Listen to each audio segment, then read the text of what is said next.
Direito e Cidadania. Um oferecimento Complexo Jurídico Damásio de Jesus, Unidade Mococa.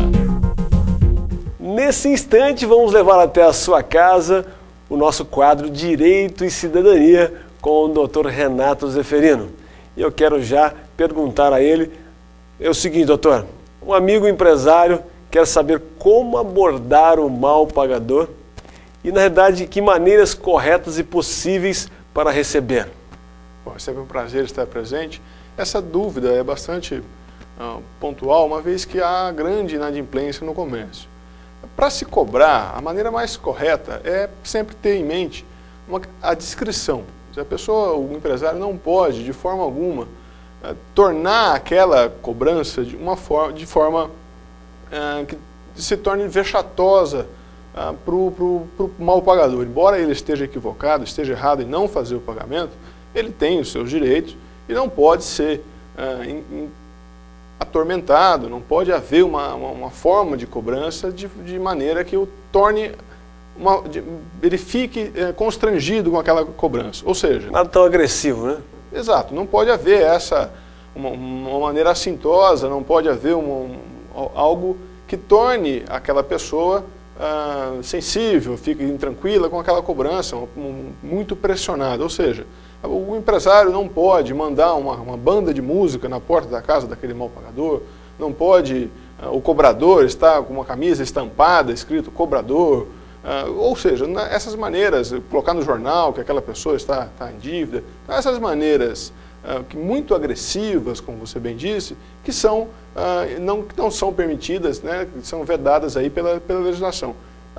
Outro passo, não pode haver essa forma, porque constrangendo o mal pagador, ele pode se sentir aí de alguma forma ofendido e até se voltar contra o empresário, e é exatamente isso que deve ser evitado. Ou seja, o empresário tem que tomar todas as medidas cabíveis, evitando aí esse constrangimento e não fazendo com que o mal pagador se sinta ofendido. E muitas vezes até prejudicando o recebimento.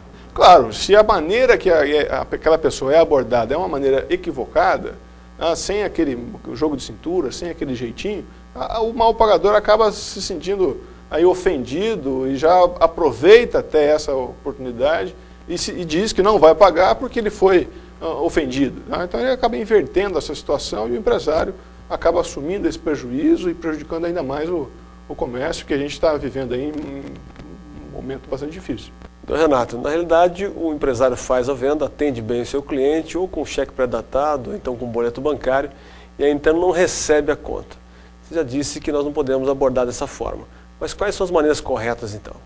Não, sempre com muita discrição. Havendo um documento, a maneira correta é mandar uma correspondência para aquele mal pagador, explicando o que está se passando e convidando aquele cliente, né, para se dirigir à loja e acertar aquela pendência, mas com termos bastante discretos, sem nenhuma pressão a mais. Então, chamando para uma conversa, não havendo essa possibilidade, temos aí o juizado de pequenas causas, uma ação judicial intentada por um advogado, que deve ser sempre as maneiras judicialmente existentes ou até extrajudicialmente, essas maneiras novas aí de dirimir conflitos de maneira amistosa. A princípio, forma amigável, não sendo assim, forma judicial. Exatamente. Havendo essa possibilidade de uma conversação para evitar o litígio, que é uma maneira mais demorada e mais cara até, havendo a possibilidade, é a melhor maneira, porque é muito mais rápido. Não havendo, assim, a justiça está aí para resolver essas pendências, trazendo uma solução. Muito bem, doutor Renato Zeferino, então, deixando mais uma dica tão importante para nós, para você, empresário, que nos perguntou. E se você quiser deixar alguma pergunta para nós, acesse nosso site www.negocioprosperidade.com.br, deixe sua pergunta, o doutor Renato estará gentilmente mais uma vez atendendo o nosso pedido. Doutor Renato é presidente da OAB Cidade de Mococa e nós mais uma vez agradecemos a sua participação, doutor. Eu que sempre agradeço, é um prazer estar presente aqui. Negócio de Prosperidade, sempre uma boa informação para você.